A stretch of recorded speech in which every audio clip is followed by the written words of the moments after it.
the Treasury Department, intends to launch a relentless war against the despicable drug-peddling vulture who preys on the weakness of his fellow man. Forget everything you think you know about America's war on drugs, where it started, when it started, and most importantly, who was involved. This is a war still being fought today, a war that began in the early 20th century. The illicit international drug trade was created and structured by some of the most notorious gangsters in American history.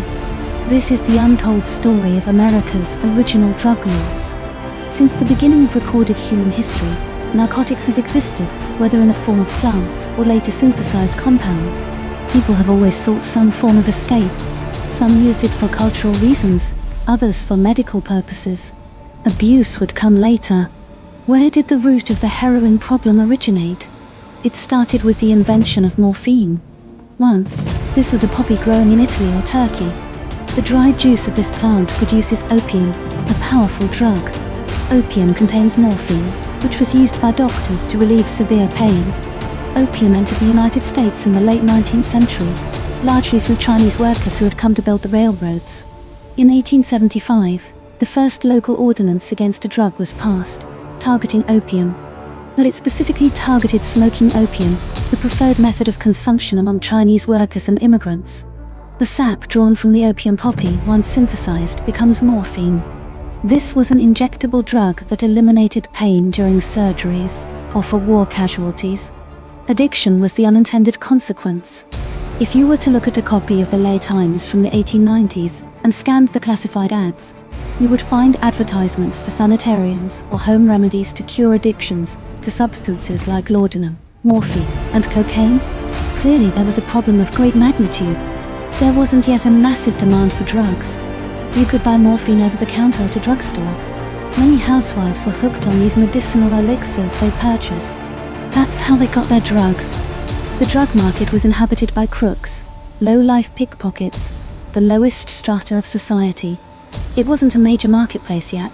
Morphine created a problem in early 20th century America. How did they address it? With heroin, synthesized from morphine.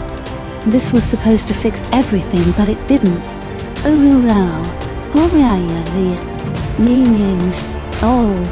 An overdose causes unconsciousness. Then, a smaller dose in the bloodstream inhibits all bodily functions by acting on the brain and central nervous system. The drugs were coming in longer before the public ever realized it. But why? Why were people getting addicted to opiates and cocaine? It all started with human nature. Whether a drug is legal or illegal is not based on its chemistry, but on its social meaning and the practices surrounding its consumption. In 1915, the implementation of the Harrison Act put a major dent in the way cocaine and morphine were distributed in the country. Technically, it was just a revenue act, an administrative move, but it was used to prosecute countless physicians. Estimates say tens of thousands of doctors were punished under the Harrison Act for distributing drugs like cocaine and opium. There was widespread fear, especially targeting Chinese men, who were accused of using opium to seduce white women in opium dens. So both drugs were heavily racialized in 1910s. America and effectively banned. They decided to limit the regular citizens' access to these products. The problem was, there were already an estimated 200,000 addicts in New York alone. Now what you had was an underworld of society. Regular people hooked on possibly the most powerful narcotic the world had ever seen.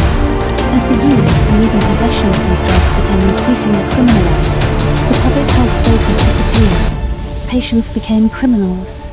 The term habitué evolved into addict, and then into fiend, bringing with it a strong stigma. You got an equation between drug users and criminals. Drug addiction, often acquired through tragic carelessness, could take control of a life and drive a person to unimaginable actions. For these addicts, life's sole purpose was to find money for drugs. Thus, heroin, morphine, and cocaine became contrabandy. Illicit businessmen saw the lucrative potential of investing in the black market, and so the international drug trade was born. By 1923, it was in full swing.